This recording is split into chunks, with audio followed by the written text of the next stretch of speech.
start our class. Okay, well, today is our fifth session. We are in week 5 of our official work. So let's start working with the things that we need to review today. Just let me share with you my video. Just okay, let's start.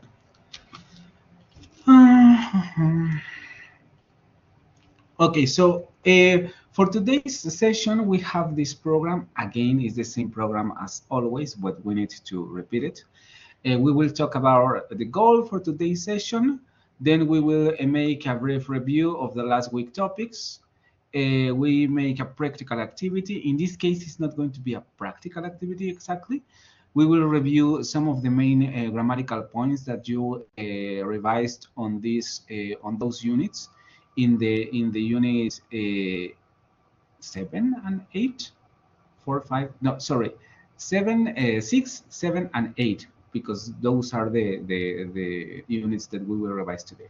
So we will review the main grammatical points because I think it's very important for us to be aware of those grammatical issues. But we will talk about this in a moment. Then we will have a space for doubts.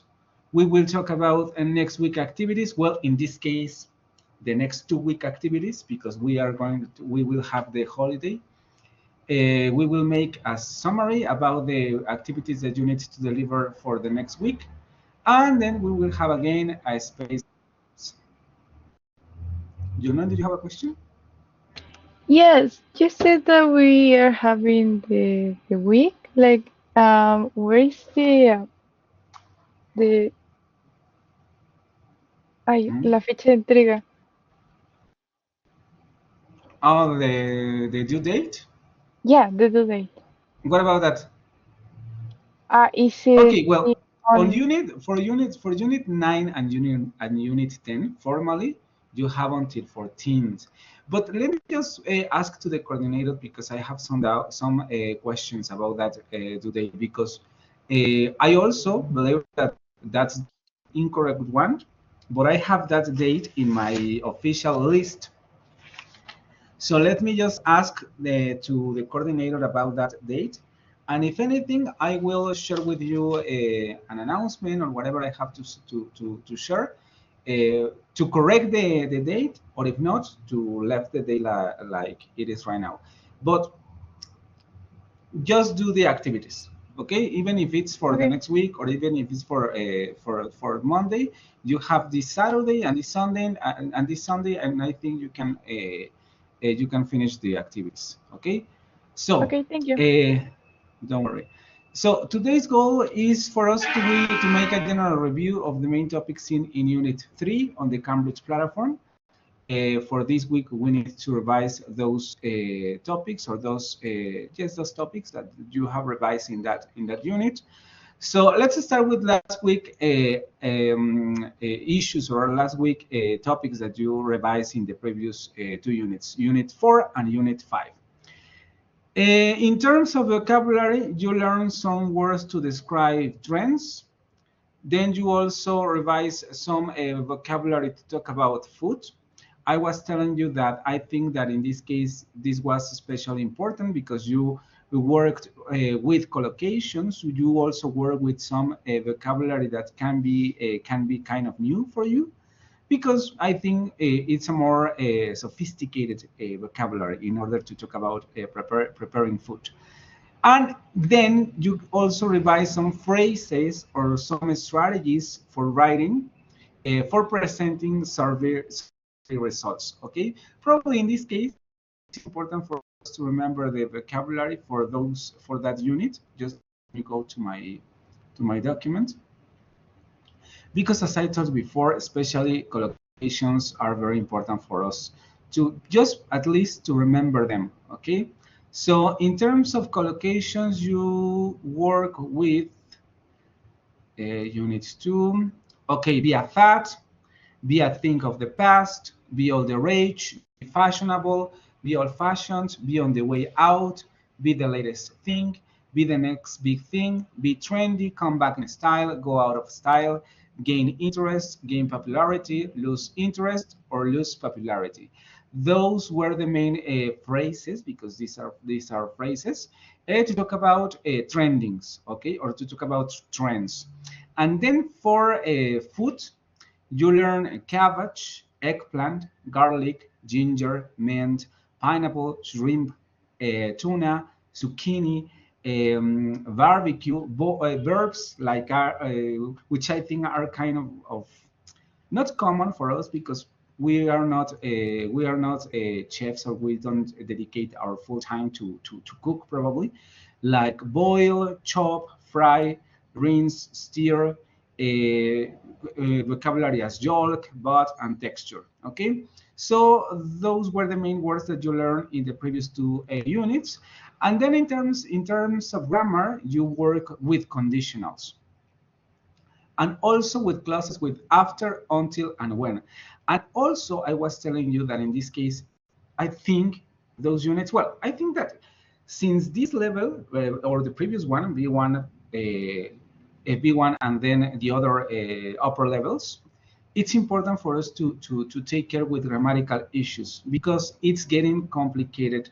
It's getting complicated, okay? In this case, you were working with real conditionals, and I was telling you, and I also shared with you a material in Blackboard for you to know all the conditionals in English, because I was telling you that we have four conditionals, or four main conditionals: the zero conditional, the first conditional, the second conditional, and the third conditional. And then we have some conditionals that they called mixed conditionals. And of course, they have other ways to talk about conditions, okay?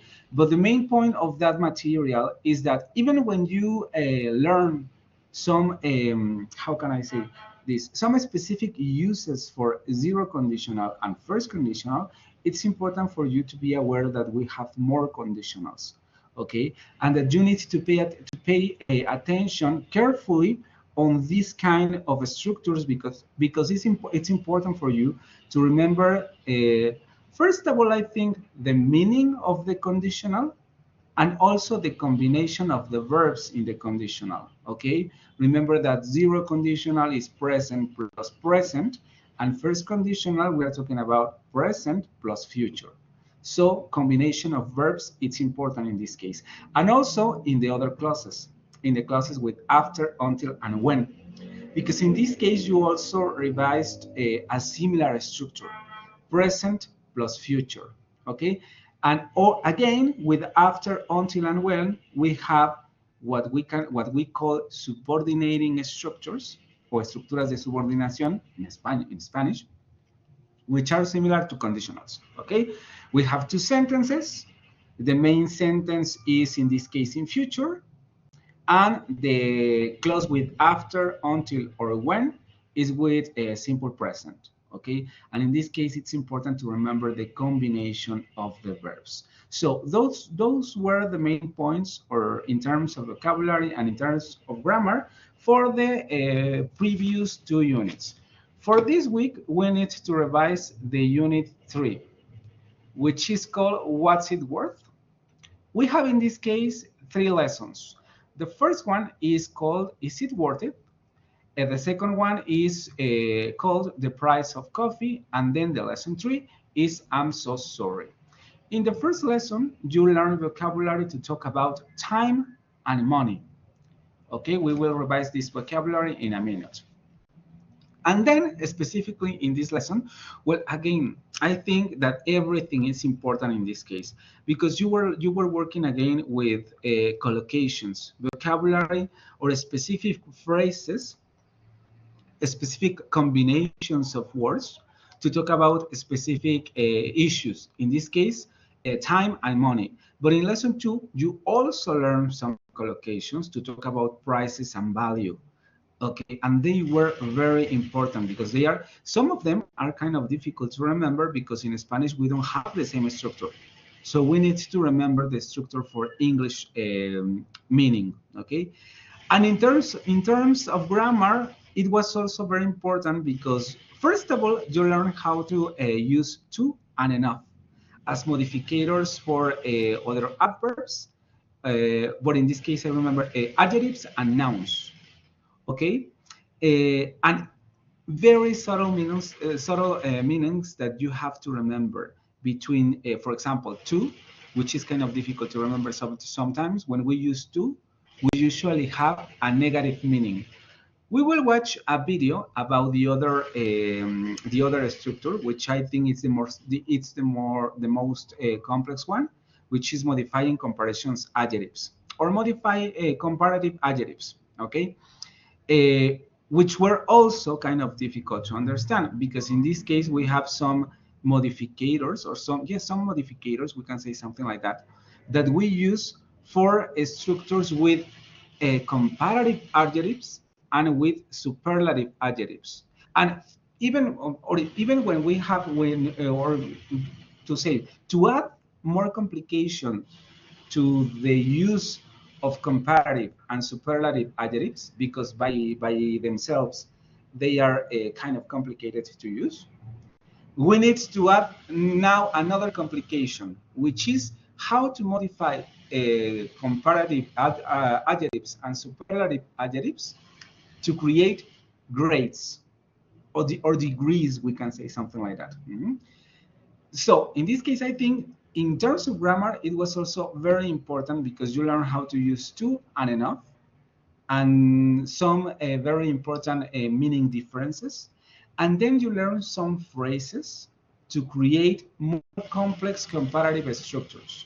We will watch a video in which Anne, which is one of, well, it's a very good teacher in YouTube, when she is a native speaker and she's explaining the modifying comparison adjectives, which I think we need to be very careful with those because they have a specific structures, and well, and I think it's important for us to remember that and to make a general review again of those structures.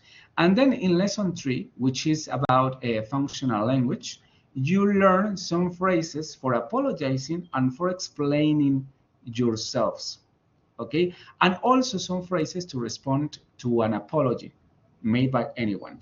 And in terms of pronunciation, it was kind of short, but you learn when to pronounce the S stronger according to the context in which the S appears, which is usually after a consonant.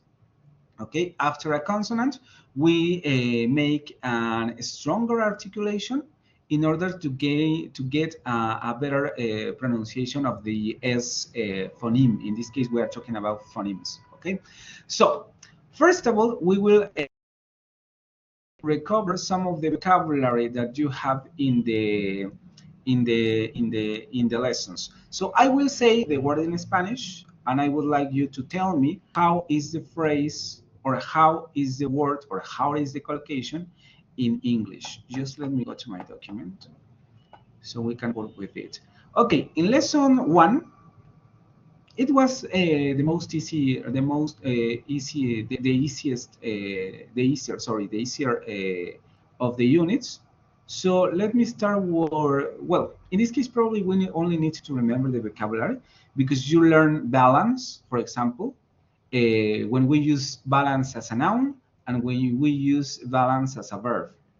Then you also learn a phrase like be worth it, which means to be useful or enjoyable despite needing a lot of effort. Then you also learn a boost, can't afford, cost of living. In this case, I think the difference between cost of living and quality of life, it's important because sometimes we can be confused about the use or the combination of those words, cost of life and quality of life.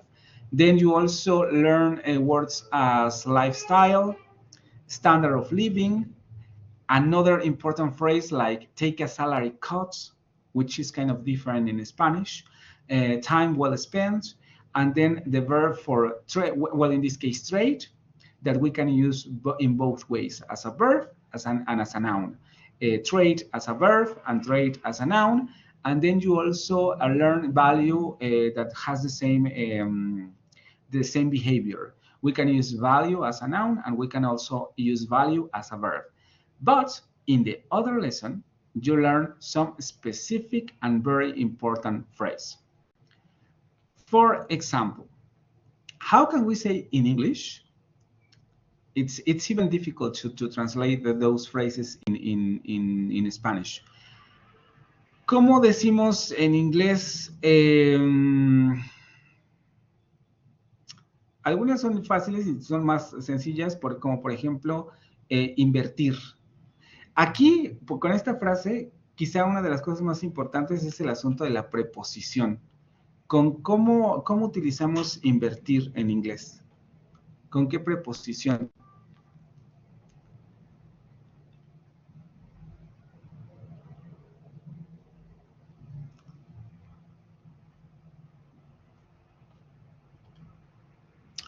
No. Invest to? No. To invest, but to invest with what? With which preposition? Invest. To put money or effort into something to make a profit or achieve a result. Invest. Invest in. Exactly. Invest in. Remember that in this case we use in. Then we have another phrase that we use to ask someone to pay an amount of money for something. In Spanish, the similar meaning could be like recargo. Un cargo o un recargo por algún servicio. Change, but the preposition is, because remember that in this case we are talking about collocations. We need to remember the preposition. No. Invest in is correct, but the other one, charge in this case, charge.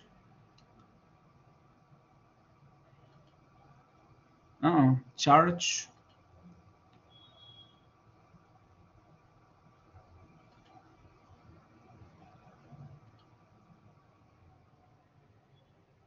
Charge.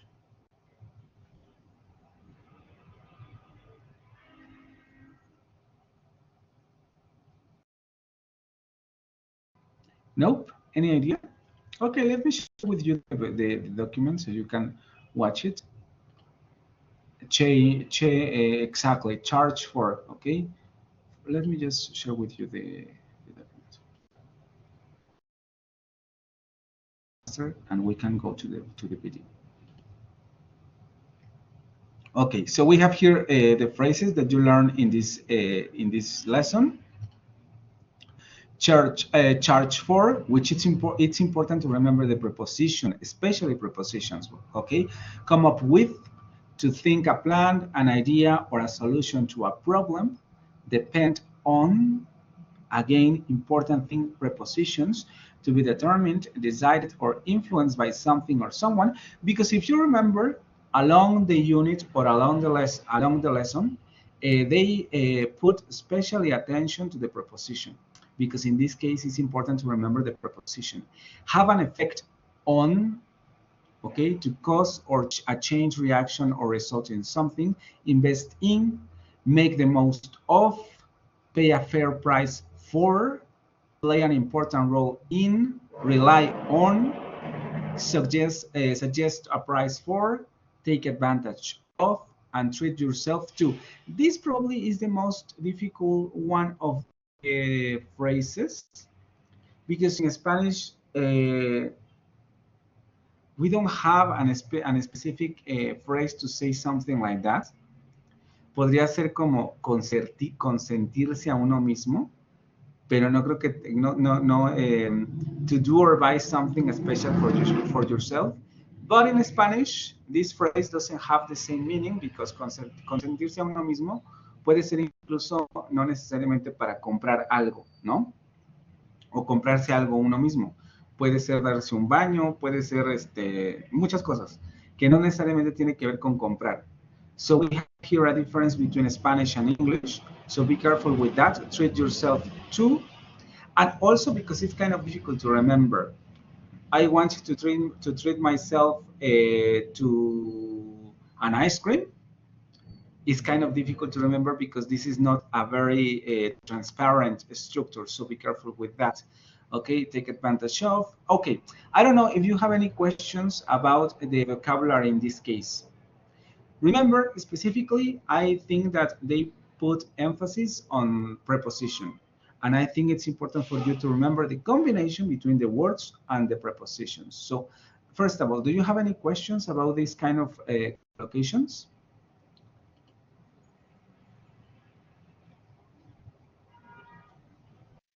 No.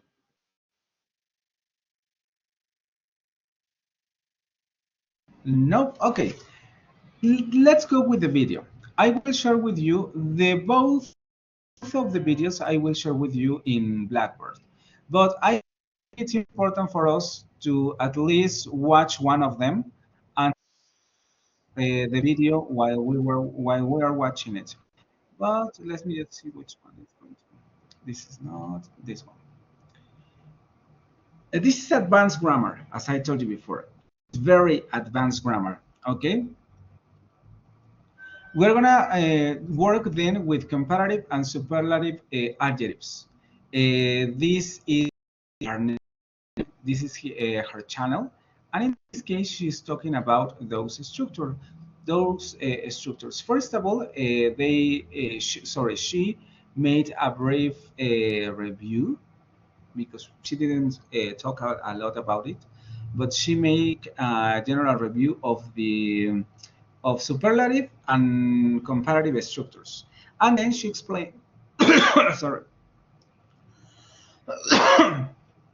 she explains all the phrases that we use to create the structures that you revised in the unit.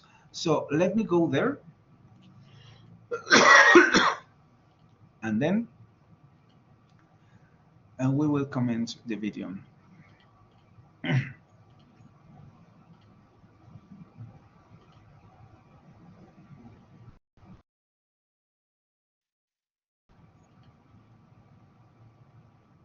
Can you tell me if you can hear the video? And superlative.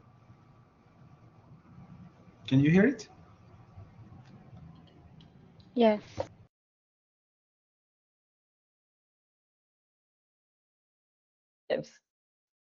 How do you feel about comparative and superlative adjectives? Let's do a quick check. I'm going to show you a chart. You can see I have a list of rules. Adjectives here, comparatives here, and superlatives here. Pause the video if you need to take some time to look at everything.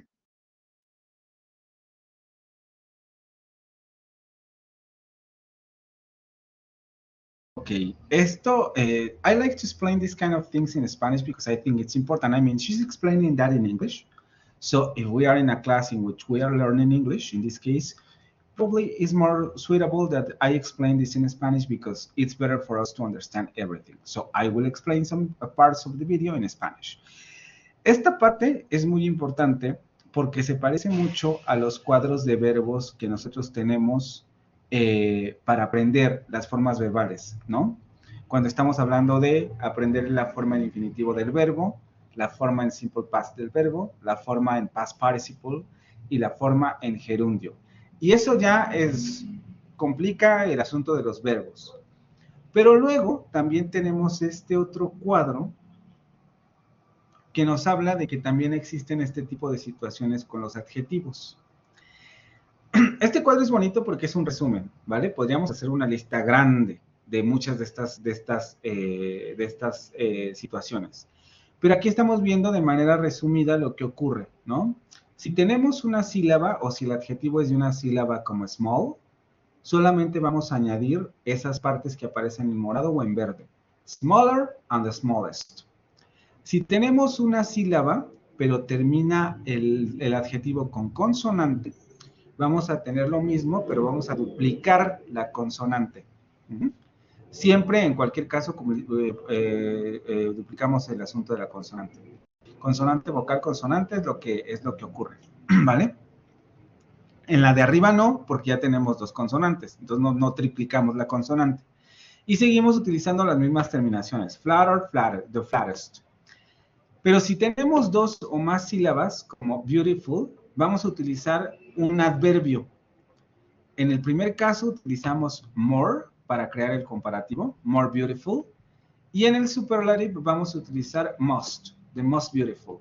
This is this is kind of difficult, okay? Este tipo de reglas son difíciles de aplicar para nosotros porque no estamos tan acostumbrados a esto. Todos nuestros adjetivos en español los hacemos comparativos, superlativos con adverbios. Más pequeño, más gordo, más hermoso, el más grande, en algunos sí tenemos irregulares, como en el mejor, como en the best, pero la mayoría los hacemos con adverbios. Entonces, para nosotros, usualmente esta estructura, more beautiful, the most beautiful, is the most common for us. So even when we have an adjective with one syllable, sometimes we make the mistake to create the comparative and the superlative with more and most. For example, a mí a veces me sale que en lugar de decir easier, que es la forma de comparativo de easy, digo more easy. Entonces hay que tener mucho cuidado con esto y hay que estar muy atentos para irnos corrigiendo porque sí es una de las estructuras más difíciles para los hablantes de habla hispana, ¿vale? Luego, cuando tenemos dos sílabas y tenemos una Y, la Y se transforma en una I, como en el caso de los nouns y en el caso de los verbos. Entonces también hay que tener cuidado. Y luego la lista que se suele hacer más grande es el de los verbos el de los adjetivos irregulares. No tan grande como la de los verbos, porque los verbos es en donde tenemos que poner mayor esfuerzo, pero también tenemos adjetivos irregulares, en donde las tres formas para el adjetivo, para el comparativo y para el superlativo cambian. Good, better, and the best. ¿Ok? Lo mismo pasa con bad. If I'm not wrong, is bad. Worst. Worst is for the superlative. And the comparative is bad, worst. And let me just check it.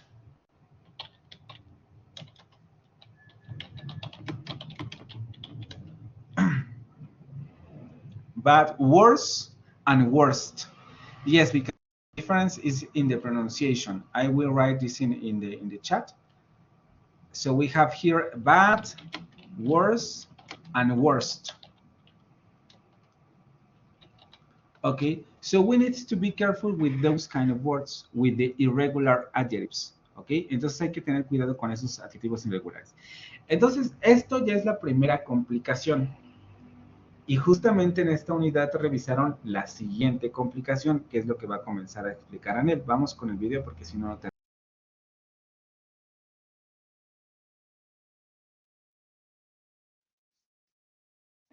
If you thought everything looks clear, you can continue with this lesson. If you were not so sure about this information, I suggest you watch my first video on this topic.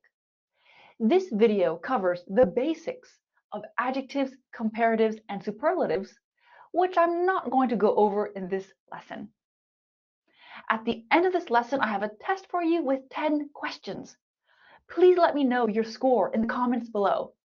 Did you get 10 correct out of 10? Maybe 6 correct out of 10. Let me know.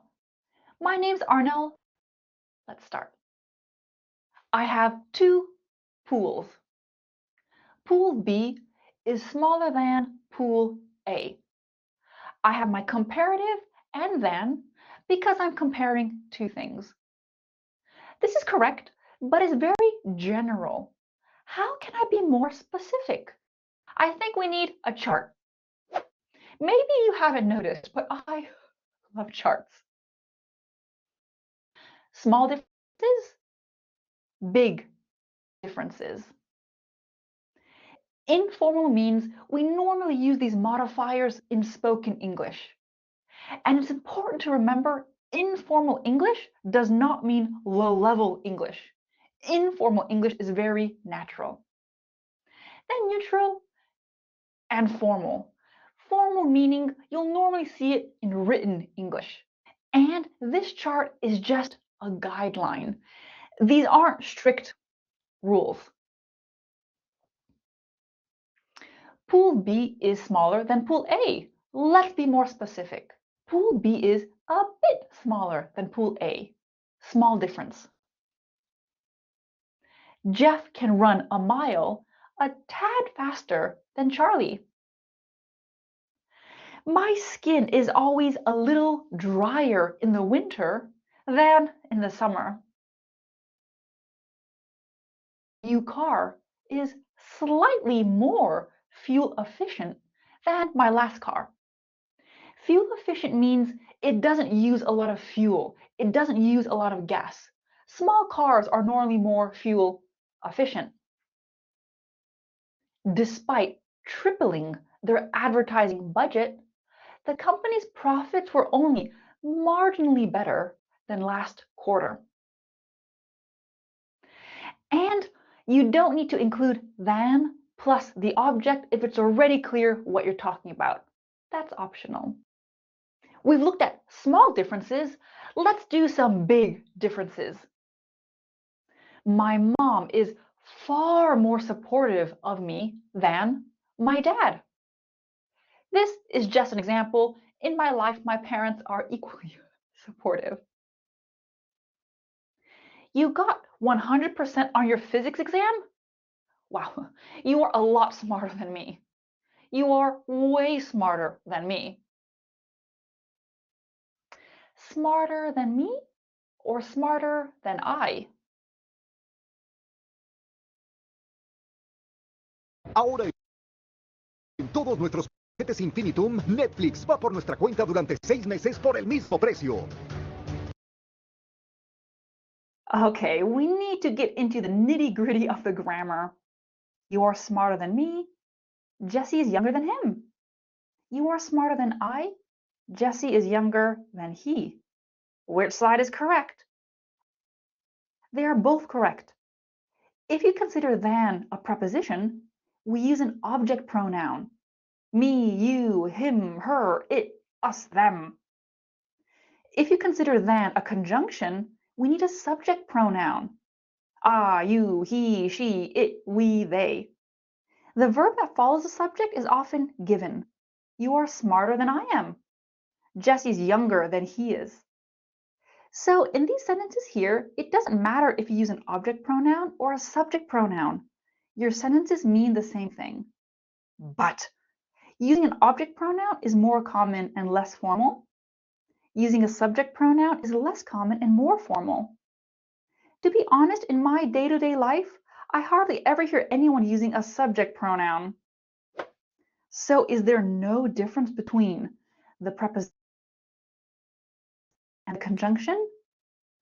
Well, let me show an example sentence where using than as a conjunction is better. You like video games more than me. This is correct, but it could mean two different things.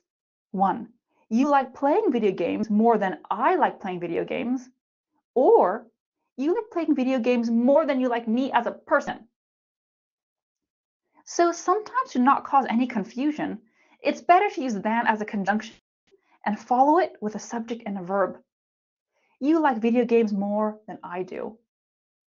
But normally there isn't any confusion. The context will tell you, to keep things simple,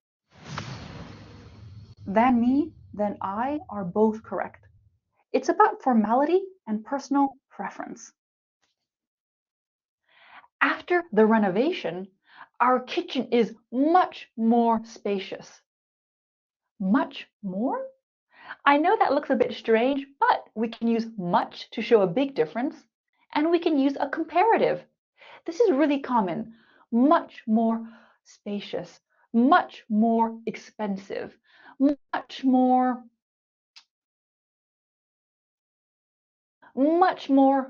interesting.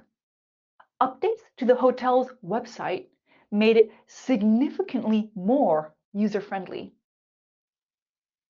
I used to drink 4 cups of coffee a day, but after deciding to only drink 2 cups of coffee in the morning, I became considerably more energetic. We looked at modifying comparatives, but what about superlatives? Well, because superlatives are already the most extreme form, is it possible to show a difference? In some ways. Here are the statistics Si están prestando atención en el video, también quiero que se fijen que aquí queda mucho más claro qué tipo de frases de estas que vieron en la unidad se utilizan para comparativos y qué frases se utilizan para superlativos, ¿vale? Aquí tenemos el cuadro de los que se utilizan para comparativos.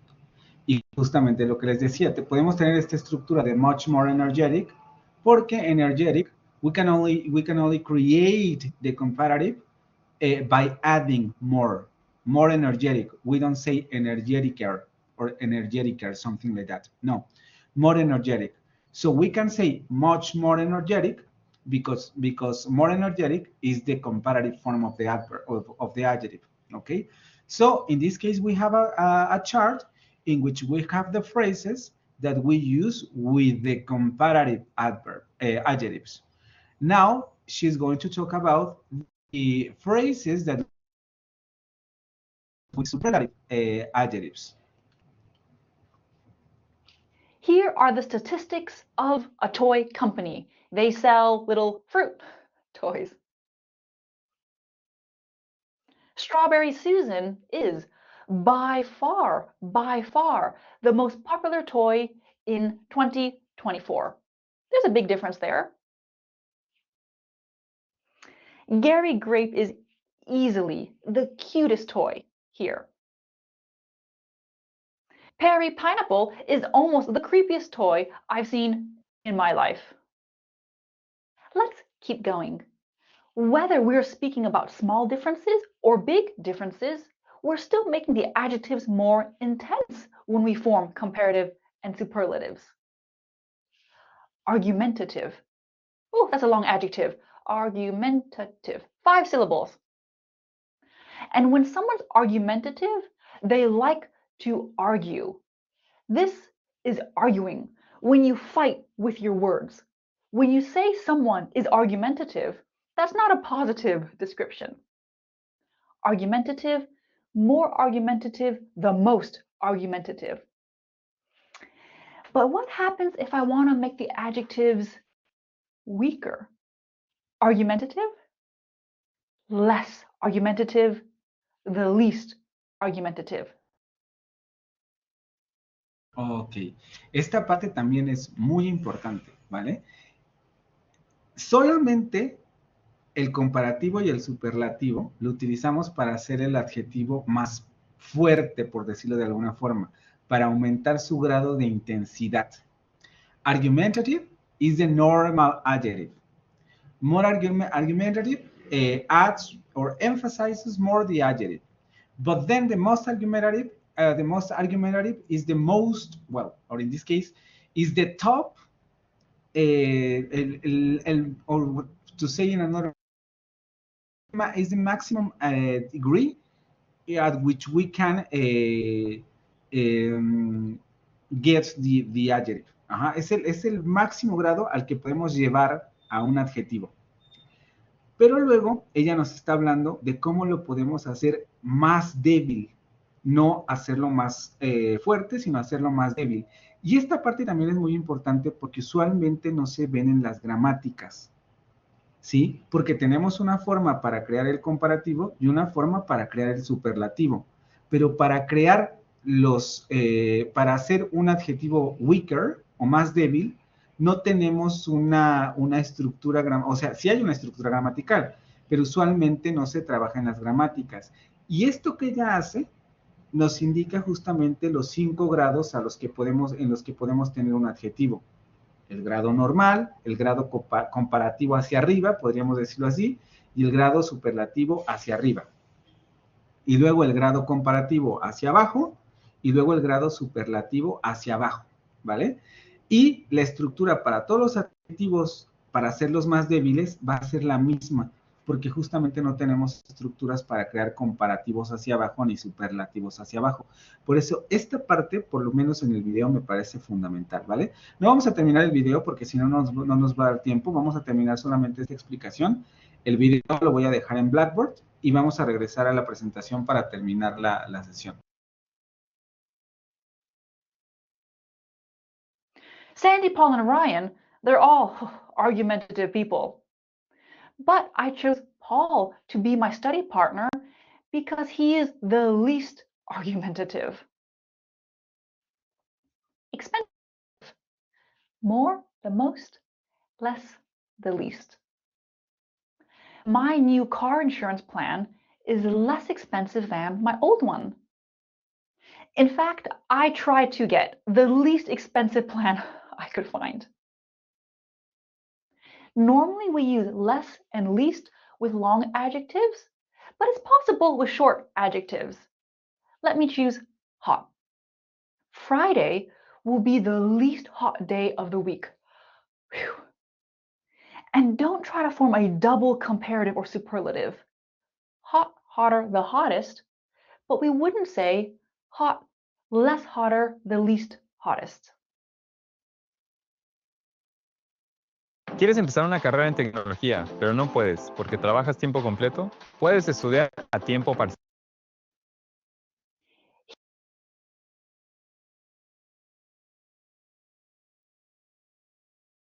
Y esto es justamente a lo que me refería, ¿vale? Es que no existe una manera de formalizar esto hacia abajo. Tenemos las estructuras hacia arriba, hot, hotter, and hottest, pero hacia abajo solamente podemos utilizar less hot and least hot. Okay, because even at this moment, I don't remember any other way to weaken the adjective. Okay, I think at this moment that these are the only two possibilities to weaken an adjective. We need to investigate more, or we need to make a research in order to see if we have any other strategy to make an adjective weaker. But at least at this moment, this is the only way to create comparative and superlatives in a weaker sense, ¿ok? Entonces, en este caso sí hay que tener mucho cuidado por lo que ella acaba de decir. No podemos decir less hotter y no podemos decir the least hottest, ¿vale? Siempre vamos a utilizar el adjetivo normal hacia abajo. Déjenme ver qué es lo que sigue y si no ya terminamos. Hot, less hotter, the least hottest. Here, I have a bar chart of popular pets in the USA. Dogs are the most popular pet. Dogs are more popular than cats. But let's make this more interesting. It's a small difference. I could say dogs are slightly more popular than cats. Dogs are way more popular than rodents. Rodents are animals like this. Hamsters, guinea pigs, rats, mice, those are rodents. Rodents are the least popular pet on this chart. But fish and birds are the same. What can we say? Fish are as popular as birds. Popular fish. What can Ok, antes de que pasemos al siguiente, me gusta mucho esta lista porque aquí es donde vemos para qué sirven esas palabritas que están viendo en la unidad. Tenemos una tabla en donde podemos comparar los resultados, ¿no? Pero justamente slightly or way nos ayudan a decir lingüísticamente o decir a través del lenguaje que la diferencia entre uno u otro es de grado, ¿no? Dogs are slightly more popular than cats. Por el slightly sabemos que la diferencia es pequeña, ¿sí? Obviamente también lo vemos en el gráfico, pero el slightly nos habla de que la diferencia entre ellos dos es pequeña. Dogs are way more popular than rodents. Por el way sabemos que la diferencia entre rodents y dogs es grande, muy grande. Cosa que no tendríamos si solamente dijéramos dogs are more popular than rodents. Because in this case, dogs are more popular than cats, dogs are more popular than fish, and dogs are more popular than birds. Y si decimos eso, siempre estamos diciendo la verdad, pero no tenemos manera de saber qué tanta diferencia hay entre uno y otro, ¿vale? Y estas palabras nos ayudan justamente a marcar esa diferencia más, de manera más específica. Y luego, ahí es donde vamos a terminar. Justo pasa a esta otra estructura que también revisaron en la unidad. Fish are as popular as birds. As plus adjective plus as. Y esto lo utilizamos para señalar igualdad entre grados, ¿sí?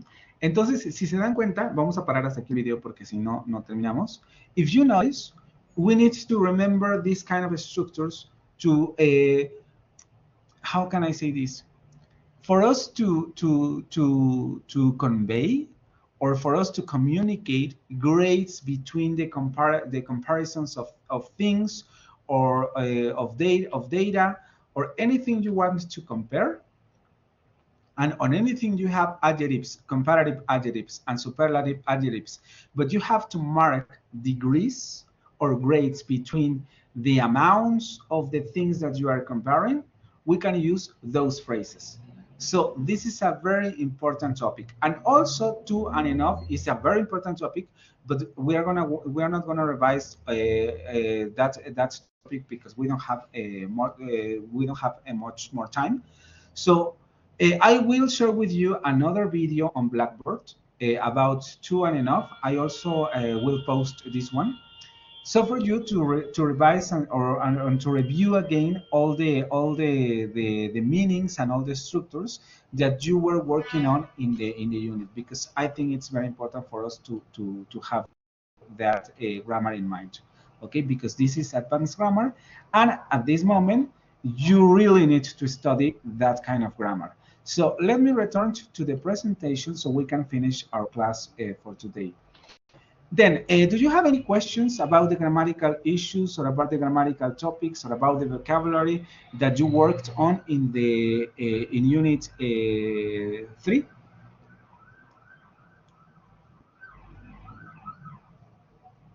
Questions, doubts? Nothing? Okay, so for next week, you need to deliver or you need to complete Unit 4, Going Geolocal. Okay? Again, remember that for this unit, you need to complete two activities. The first one, which is the general activity, a student's course, Unit 4, Going Geolocal, and then the progress test. Each of the activities is worth 0.8. And at the end of the week, or in this case, on Monday, you will gain 1.60 points, okay? The due date, as I told you at the beginning of the class, is April 14th, 2025, but let me ask to the coordinator if this is the official date or if I need to configure it again the dates until April 21st. But in my official list, I have April 24th, okay? But let me just, April 14th, sorry. But let me just ask to the coordinator so I can tell you between today and tomorrow if the date is correct or if I need to change that date. But even if I told you that we need to change the date, I think you have enough time for complete the unit until Monday, okay? Okay, important, remember that units are larger than they seem to be, so organize your time. I don't have access to all your answers. Be careful with that. I only have access to the speaking and writing activities. I'm doing my best scoring. I have finished Unit 1 and Unit 2. You are a lot of students, so I'm receiving a lot of activities. I'm trying to listen all the audios, to read the complete tests that you have sent me. So be patient, okay? The scores are generated automatically. You already know that. And my other question is, have you had any problem with Cambridge platform until this point? Have you had any problem? Yes or not? No? Okay. Then let's do a summary about next week activities. Juman, could you please help me? Could you please make a summary about the next week activities? Yeah, we have to do the unit 4, going local, and the progress test. Exactly, and the progress test. Remember, we have two activities, okay? Each of them is worth 0.80. and you will earn 1.60 points at the end of the week. Okay, so any questions about next week activities or about the today's session?